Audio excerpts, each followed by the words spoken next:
রহিম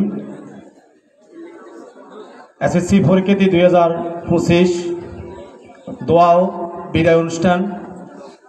সম্মানিত সভাপতি, অত্র বিদ্যালয়ের ম্যানেজিং কমিটির সদস্যবৃন্দ এবং অত্র বিদ্যালয়ের সম্মানিত সহকারী প্রধান শিক্ষক জনাব রেজাউল করিম এবং অত্র বিদ্যালয়ের সম্মানিত শিক্ষক শিক্ষিকাবৃন্দ এবং অত্র বিদ্যালয়ের কর্মচারীবৃন্দ এবং ছাত্রছাত্রী অভিভাবকবৃন্দ এবং অত্র বিদ্যালয়ের স্নেহের ছাত্রছাত্রী সবাইকে আমার শুভেচ্ছা ও সালাম। আমরা এতক্ষণ পর্যন্ত যেসব কথা বা বার্তা বা বক্তব্য শুনেছি, তোমাদের কল্যাণার্থে যেসব কথাগুলি সব এসে গেছে এখানে। শুধু তোমাদেরকে আমি দু একটা কথা বলবো, সেই কথাগুলি তোমরা একটু মনোযোগ দিয়ে শুনবা। একটা কথা হচ্ছে, তোমরা প্রাইমারি স্তর থেকে কি মাধ্যমিক স্তরে কি এসেছ, তোমরা প্রাথমিক এবং মাধ্যমিক মধ্যে কি কিছু ডিফারেন্স আছে। তোমরা এরপরে যাবে কি উচ্চ মাধ্যমিক, তো তোমাদের মধ্যে কিছু চলাফেরা কথাবার্তা অনেক কি পরিবর্তন করতে হবে। তো আমরা অনেকে মনে করি আমরা আমাদের মুখে মাইকের স্পিকার এসে গেছে, আমরা মুখে যেভাবে আসে সেভাবে কি বলে দিই। এটা হচ্ছে শিক্ষার্থীদের উদ্দেশ্য বলছি আমি, তবে কোনো বক্তার উদ্দেশ্য বলি নাই, আমার মেহমানদের উদ্দেশ্য, আমার শিক্ষকদের উদ্দেশ্য, শুধু তোমাদের উদ্দেশ্যে আমি বলতেছি কথাগুলি। মুখে যাই বলো, কর্মে তাই করো। আমরা মুখে যাই বলি, অন্তরে তাই করি না। কারণ কোন জায়গায় কিভাবে কি কথা বলতে হবে বা কিভাবে বক্তৃতা দিতে হয় সেটা তোমরা আদৌ কিন্তু কি শিখেছো কিনা আমি জানি না। আমি যে কোনো কথাগুলো আমার শিক্ষার্থীগণ যে কথাগুলো আমি বলি, মনে করি যে আমি মনে হয় আমার শিক্ষক মহোদয় থেকে অনেক উপরে উঠে গেছে। না, এখানে যেসব শিক্ষকগুলি আছে এরা এখনো তোমাদের থেকে অনেক অনেক উপরে, এটা মনে করতে হবে। তোমরা যে সকল কথা বা যে সকল ভাষা দিয়ে কথা বলো, মনে করো আমরা এখানে যারা বসেছি এরা সবাই বোকা, তোমরাই সবাই কি চালাক। দুঃখের সহিত বলতে হচ্ছে, তোমরা 2025 সালের যারা শিক্ষার্থী, তারা তোমাদের যে বিহেভিয়ার, যে আচরণ, এটা কিন্তু মেনে নেওয়ার মতো কথা নয়। কারণ তোমরা আজকে এখানে আসছো আমাদের থেকে কিছু কি পরামর্শ নেওয়ার জন্য, এখানে তোমরা আনন্দের জন্য আসো নাই। আনন্দ তখনই আসবে যখনই তুমি কি তোমার যে জায়গাতে তুমি আরেকটা কি অস্তর উপর দিকে যাইতেছ, সেটা যদি দাবিতে হইতে পারো, তখন তোমার জন্য কি আমোদ প্রমোদ, না তোমার জন্য কি আমোদ প্রমোদ। তোমরা বলছো না বিদায় অত্যন্ত কি বেদনাদায়ক, আমি বলতেছি বিদায় অত্যন্ত খারাপ জিনিস। না তো তোমরা কি এই ধরনের আচরণ করতে না, এখানে কি আমাদের ছাড়া দিতে আসো আর তোমাদেরকে বিদায় দিতে হবে, এটা তো আমাদের প্রত্যাশা আছে। তবে তোমরা যে হিসেবে আচরণ বিধি করতেছ, তোমরা মনে করছো এখানে আমরা একটা বিবাহ অনুষ্ঠান আসছি। এটা কি বিবাহ অনুষ্ঠান নাকি বিদায় অনুষ্ঠান, কোনটা? এখানে তোমরা সাবার অক্ষর কথা বলো। তোমরা যারা রেগুলার 111 জন পরীক্ষার্থী আছো, তোমাদেরকে কিভাবে ক্লাসে আনতে হয়েছে একমাত্র আমি জানি বা আমার শিক্ষকরা জানে। তোমাদের ধারে ধারে আমরা কি ফোন করতেছি, তোমাদের ধারে ধারে বাড়ি যেতে হয়েছে। তোমরা এক সময় এই দেশের কি সুনাগরিক হবা, এইভাবে তোমরা সুনাগরিক হবে? আমার তো মনে হয় না। নিজেকে এত কুতুক সাজানো, তো এখনো কতগুলো হাসতেছে। কি এসএসসি পরীক্ষা এত সহজ? তবে মনে রাখবা, এবারের পরীক্ষা নজরবিহীন পরীক্ষা হবে। কারণ তোমাদের রহিমুল্লাহ স্যার ওখানে ছিল, কেউ কারো দিয়ে কি গার ফিরে এবারও কি সময় থাকবে না। তোমরা মনে করছো যে কি তোমাদের তো জিএসসি হয় নাই, কাজে হোঁতা এসে হতে গেছে, কাজে এটা নাকি আমার বাইরে ভাই, তখন সেটা মনে করছো না। এসএসসি পরীক্ষা হতে যাবে, এইটাই করা উচিত। একদম কি ওই আগের মতো 30% 25% পাস, ওইভাবে আসলে ওইভাবে যদি হয়, তখন আস্তে আস্তে কি শিক্ষার মান মর্যাদা বাড়বে। এর আগে কোনো মান মর্যাদা বাড়বে না। এসএসসি পরীক্ষা কি এত সহজ? তোমাদেরকে আমরা বাড়ি থেকে ডাকে ডেকে আনবো, তারপর তোমরা ক্লাস করবা, তারপর সাঁতার থেকে আবার দোয়া নিবে। দোয়া কি এমনি কি আসি যায় নাকি? দোয়া আসি যায়? আজকে এই সময় কথা বলার দরকার ছিল না। তোমাদের কি আচার আচরণ এখানে বসে সব দেখতেছি তো, শুনতেছি তো, সব দেখছি, সব শুনছি। তোমাদের একবার বাহিরি, একবার ডুগুনি। যেমন ছোট ছেলেগুলো যাদের বিদে অনুষ্ঠান নয়, তোমাদেরকে বিদে দেওয়ার জন্য আসছে, ওরা সুন্দরভাবে কি বসে আছে, আর তোমরা কি আসো কি রঙ্গমঞ্চ। আরে মেয়ে 10 তারিখ বৃহস্পতিবার 10টা থেকে পরীক্ষা শুরু, তখন দেখবে যে কি মাথার উপর কি ভ্রম করবে, তখন বলবা আমি কি করছি, আমি কি করছি। পৃথিবীর মধ্যে সবচেয়ে বেদনাদায়ক হচ্ছে কি যে একবার কি কোনো পরীক্ষা খারাপ করে, আর তোমাদের থেকে তো সেই অনুভূতি নাই। তোমরা সেই অনুভূতি বুঝবে কিভাবে? কারণ তোমরা মনে করো যে কি আমরা এখানে পরীক্ষা দিতে আসছি, আমরা তো আসছি। এমনও ছেলে আছে, আমরা 18 তারিখ করছি কি শেষ করছি, এরপরে অনেক ছাত্র আছে এখনো বইটা নাই, অনেক ছাত্র আছে এখনো বইটা নাই। আমাদের কাছে সেই ইনফরমেশন আছে। তো এখন তোমাদেরকে আমরা কি অ্যালাউ করছি? আমরা কি হেরে গেছি? নিজের কি মনে করো তোমরা? বর্তমান আমি এই স্কুলে আজকে 28 বছর রানিং, 37তম বেস এসএসসি 2025। আরো তো আমি তো আরো 27টা বেশ এগিয়ে গেছে আমার হাত থেকে। তবে এই বছরের মতন এত অপদার্থ বেশ আমি কখনো দেখিনি। শিক্ষকদেরকে শিক্ষক বলে মনে করো না তোমরা? কি মনে করো নিজেদেরকে? আর আমি নিজের শিক্ষকদের একটু অভিশাপে তুমি যতই বড় লোক কেন, তোমার মতো কত ব্রিলিয়েন্ট ছাত্র কি অত উষ্টা হয়ে মরে যাচ্ছে মিয়া হতে। কত ভালো ভালো ছাত্র কোনো চাকরি বাকরি নেই, হাগলো মতো হাগলো বেশ। তোমার থেকে চাকরি চাকরি এত সহজ, এত সহজ চাকরি? আগে নিজে মিয়ার বিহেভিয়ার ঠিক করতে ভালো নয়, চাকরি হইবা এটাই মনে করো না? যদি এটাই মনে করি যাও ফরকে হলে, তবে তোমাদের জন্য পরিণাম ফল খুব খারাপ হবে। ছেলে হোক আর মেয়ে হোক, খুবই খারাপ হবে। ওখানে আমাদের কোনো ছাড় যাবে না। এবার উপর থেকে নির্দেশ, কোন স্কুলে কোনো শিক্ষক যে কেন্দ্রে ওদের পরীক্ষা দিয়েছে কেউ ওখানে প্রবেশ করতে পারবে না। ওখানে আমরা অঙ্গীকারবদ্ধ হয়ে আসছি মিটিং এর মধ্যে। আমাদের শিক্ষক রহিমুল্লাহ স্যারও ছিল। এবং যদি কোনো শিক্ষক কোন অনৈতিক কাজে সহযোগিতা করবে, তারও কিন্তু কি খবর আছে, এবং তার চাকরিও চলে যেতে পারে। কথাটা বুঝছো? ভদ্রতা, নম্রতা, এটা সবচেয়ে একটা কি বড় জিনিস।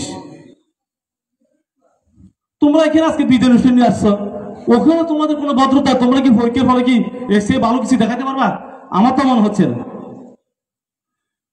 তোমাদেরকে এদিকে আমরা বড়দের মধ্যে বলছি সবাই একই ড্রেস নিয়ে আসবা, মেয়েদেরকে বলছি সবাই অন্য হলে একই রকম মানবা, কিন্তু সবাই একই রকম হতে হবে। তোমরা মনে করছো এখানে আমরা কি বিদায় অনুষ্ঠান আসি নাই, আমরা আসছি একটা কি রঙ্গমঞ্চ করার জন্য। আমাদেরকে আজকে দেখবে আমরা এসএসসি পরীক্ষা দিয়ে 2025 আড়িয়া স্কুলের ছাত্রছাত্রী। তার আমি তোমার মতো কত ছাত্রছাত্রীকে এখন রোড থেকে লাথি মেরে ফেলা দিয়েছি। কি বলো তো তোমরা? এগুলি নিজের কুতুক ভাবো না, এগুলো ভাবি না কখনো। হয়াত মত সব আল্লাহ ফয়সালা করবে, যার মত যেখানে সেই সেভাবে মরবে। এগুলো কিন্তু কি, আর আমি কিছু বলতেছি না, শুধু বলবো পরীক্ষার হলে সংক্রান্ত কিছু কথা। তোমরা পরীক্ষার হলে স্কুলের সবাই স্কুলের ড্রেস নিয়ে যাবা। স্কুলের ড্রেস ব্যতীত কোনো ছাত্র ছাত্রী হলে প্রবেশ করিবে না। তোমার স্কুলে একটা নির্দিষ্ট ড্রেস আছে, কথাটা বুঝছো? ওই ড্রেস পরে স্কুলে ঢুকবে। যখন তুমি ড্রেস পরে যাবা, তখন তোমাকে যে কোনো স্কুলের টিচার থেকে তোমাকে অত্যন্ত সম্মান করবে এবং স্নেহ করবে। আবার তোমাকে সম্মান মানে তোমাকে ফাঁসাই ধরে সালাম করবে না, অর্থাৎ তোমার আচরণকে, তোমার চলাফেরাকে কি এটা স্যালুট জানাবে। কথাটা হচ্ছে। আর তোমাদের 20 জনের জন্য একজন কি শিক্ষক কি থাকবে। 20 জন থেকে ওই হলে যদি 21 জন থাকে তখন 2 জন শিক্ষক দিতে হল কর্তৃপক্ষ বাধ্য। মনে রাখবা, প্রথমে তোমাদের হলে যে 2 জন ব্যক্তি থাকবে ওই 2 জন ব্যতীত যে কেউ তোমাকে ঢুকলে বহিষ্কার করার ক্ষমতা আছে। আবার যদি অন্য কেউ বহিষ্কার করে, যে হল থেকে বহিষ্কার হয়েছ ওই হলে যে 2 জন শিক্ষক আছে ওই 2 জন শিক্ষকের অনুমতি লাগবে। তো তোমার যদি আচরণবিধি ঠিক থাকে ওই শিক্ষক 2 জন তোমার পক্ষে থাকবে, যদি তোমার আচরণবিধি ঠিক থাকে। আর যদি ঠিক না থাকে বলবে স্যার এই এমন হলের মধ্যে অতিরিক্ত করে, এবার তোমার বিপক্ষে দাঁড়াবে। অতএব তুমি নির্ঘাত কি বহিষ্কার, মনে থাকবে এগুলি। আর পরীক্ষার হলে তোমরা যেসব প্রশ্নগুলি আসবে অন্তত আগে পড়বে, না পড়ে তুমি কি লেখছো এগুলো যদি নিয়ে কি হুসাহুসি করো তাহলে হওয়া বিপদ আছে। বাংলা যেগুলা লিখিত পরীক্ষা, অঙ্ক ইংরেজি ব্যতীত, বিজ্ঞান ব্যতীত, সায়েন্সের সাবজেক্টগুলো ব্যতীত 10 মার্ক বা 12 মার্কের কিছু প্রশ্ন থাকবে, তুমি নিজের থেকে যদি তোমার যদি ক্যাপাসিটি থাকে তুমি নিজের থেকে বানিয়ে লিখতে পারবা। আর এখন তোমার তো সেই ক্যাপাসিটি, তুমি যে বাংলা লিখবা। তোমাদের প্রতি সাবজেক্টে 24টা প্রশ্ন, 24 মার্কের প্রশ্ন হয়। ও 24 মার্ক তুমি যদি তোমার লিখিয়ে দাও, একটা রুল আছে, তোমাকে 1 নাম্বার করে দেওয়ার বিধান আছে। যদি না দিয়ে তুমি করার কিছু নাই, তারপরে কোনো প্রশ্ন খালি রেখে আসবে না, অন্তত কি আনসার করে আসবা। আর যাওয়ার পূর্বে বাসায় থেকে তোমার অ্যাডমিট, তোমার কলম, তোমার কাঠ পেন্সিল, তোমার যাবতীয় যেসব জিনিস আছে ওগুলো প্রতিদিন রাত্রে শোয়ার আগে তোমার যে ফাইল নিবা ওই ফাইলের মধ্যে কি ঢুকাই রাখবা। আবার পরীক্ষার হল ত্যাগ করার সময় ওই জিনিসগুলি তুমি সব যে জিনিসগুলো নিয়ে এসো লগে ওই জিনিসগুলো তোমার ফাইলের মধ্যে আছে কিনা সেটা কি একবার দেখবা, মনে থাকবে। এরপর আসো, তোমাদের যে আমাদের পরীক্ষার খাতা দেবে না, এখানে রোল নাম্বার, রেজিস্ট্রেশন নাম্বার ওগুলা দেখে দেখে লিখবা। আগে ওই যে ইয়েগুলো আছে, ঘরগুলো আছে, এগুলোর মধ্যে ছোট্ট করে একটা ফোঁটা দিবা। ফোঁটাগুলো চেক করে যদি ঠিক থাকে তখন বরট করবা। রেজিস্ট্রেশন এমন কি রুল নাম্বার। এরপর আছে বিষয় কোড। যতক্ষণ পর্যন্ত তোমাকে নৈর্ব্যক্তিক দেবে না ততক্ষণ কোনো বিষয় জানলে তুমি কি লিখবে না, প্রশ্নের মধ্যে এখানে আছে। আর নৈর্ব্যক্তিকের মধ্যে তুমি কোন সেট পাইছ আগে সেই সেট প্রশ্ন করবা। দেখবা অনেক যারা হল পরিদর্শক ওরা দেখে না, সিগনেচার করে দেয়। তুমি অবশ্যই বলবা স্যার আমি যে জিনিসগুলি লিখছি ওগুলো স্যার শুদ্ধ আছে কিনা একটু ভালো করে চেক করো, তবে সেটা হবে ভদ্রতার সহিত। কিসের সহিত? ভদ্রতার সহিত। অনেক সময় এটা তোমাদের মাথায় কি করবে না, কাজ করবে না, এটা খেয়াল রাখবা। তুমি যদি একটু কি কেয়ারফুলি পাস করতে পারবা। আর যদি অন্য মানুষকে হও যে এখানে যেভাবে আছে এইভাবে হও, নির্ঘাত তুমি ফেল করবা। তুমি যতই ভালো ছাত্রছাত্রী হও না কেন, নিজেকে যত কিছু দাবি করো না কেন, কিছু হবে না। আর পরীক্ষার ফলে অন্যান্য স্কুলের ছেলেরা তো এখন পরিস্থিতি খুবই খারাপ। ওভারঅল বাংলাদেশ কোন সময় কি হয় কেউ বলা যাবে না।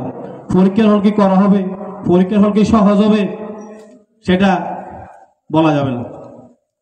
আমরা প্রতি বছর একটু হলেও ছেলেদেরকে হিংস দিই এভাবে করো, কিন্তু এবার আমরা মুখ দিয়ে কিছু বলার ক্ষমতা আমাদের নাই। এবং যদি কোনো পরীক্ষা হলের সচিব বা সুপার বা সহ সুপার এদের থেকে কোনো কিছু ক্লু আউট হয় লগে লগে ওই বিদ্যালয়ের কেন্দ্র ক্যান্সেল হয়ে যাবে।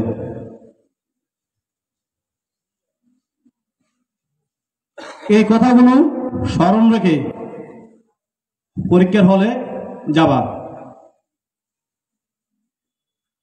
হয়তো আমাদের কোনো স্যার হয়তো তোমাদের, আমি যেহেতু হয়তো হেডমাস্টার একবার যায় ঘুরে চলে আসবে, তবে উনি ভিতরে থাকার কোনো অধিকারী এই বেলায় নেই। উনি যাইয়া তোমাদেরকে একটু দেখি চলে আসবে, হয়তো তোমরা বলবে এবার কোনো স্যার যায়নি, কারণ কোনো স্যার যাওয়ার অনুমতি তো নাই, কেমন যাবে? আর সব সময় পরীক্ষার ফলে চোখ কান খোলা রাখবা, নিঃশ্বাস খোলা রাখবার দরকার নাই। কে কোটা শুনবা, কে আসছে এটা কি দেখবা। এই দুটো জিনিস কি সব সময় কি খেয়াল রাখবা।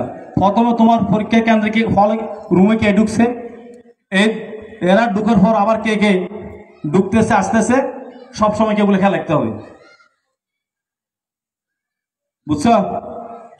আর বেশি কথা বলবো না, কারণ বলে স্যার আমাদেরকে আপনি এত কথাগুলো বললেন, কারণ দুঃখ এসেছে তোমাদের কথাগুলি শুনে, তোমাদের আচরণগুলো দেখে অত্যন্ত কি, শুধু আমি না, আমার স্কুলে কর্মচারী সহ শিক্ষক সহ আমরা 23 জন কি শিক্ষক কর্মচারী এখানে আছি, সবাই তোমাদের প্রতি